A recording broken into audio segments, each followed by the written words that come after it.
Üzülme, gevşeme, Allah bizimle. Üzülme, gevşeme, Allah bizimle. Üzülme, gevşeme, Allah bizimle. Üzülme, gevşeme, Allah bizimle. Tekbir! Allahu Ekber! Tekbir! Allahu Ekber! Tekbir! Allahu Ekber! Şubu İslam canime feda! Şibu İslam canime feda! Yaşasın küresel intifada! Yaşasın küresel intifada! Yaşasın küresel intifada! Tekbir! Allahu Ekber! Bezi, Filistin, Bömre, İsrail! Bezi, Filistin ve Yaptığı bu katliamlar karşısında İslam ülkelerini göreve çağıran hükümeti biz de burada göreve çağırıyoruz ve diyoruz ki Siyonist terör örgütü İsrail'in tüm birimleriyle, tüm yetkilileriyle pılını pırtını toplayıp Türkiye topraklarını terk etmesini istiyoruz.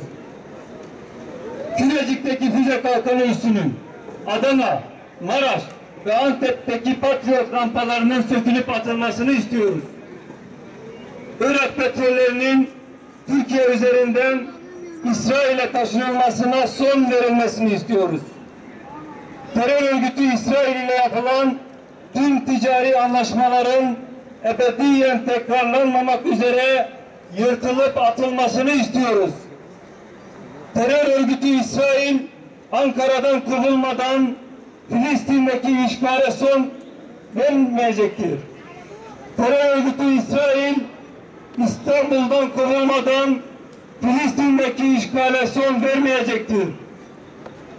Bizim muhatabımız terör örgütü İsrail değildir. Sayın Başbakan'dan ve Sayın Dışişleri Bakanı'ndan somut adımlar atmalarını bekliyoruz.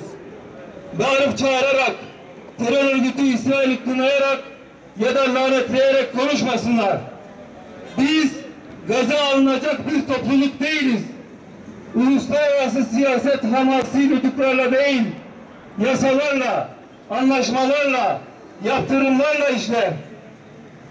Hükümetten, TBMM'den, milletvekillerinden herhangi bir vatandaşın göstereceği tepkiyi göstermelerini beklemiyoruz. Laf değil, icraat bekliyoruz. Terör devleti İsrail ile ilişkilerini sürdüren her ülke bu katliamdan sorumludur. Bu saldırılar karşısında dahi metanetini ve inancını kaybetmeyen Filistin'in onurlu insanlarına selam olsun.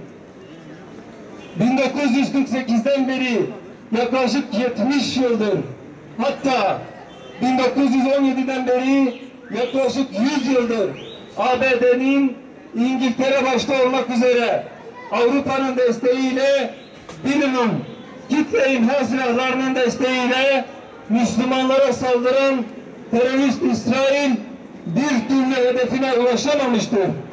Bu hedefe ulaşması da asla mümkün olmayacaktır. Allah'ın izniyle Siyonist terör örgütü geldiği gemilerle ardına bakmadan bu mübarek toprakları terk edecektir. Gaze'ye direnişe bir selam.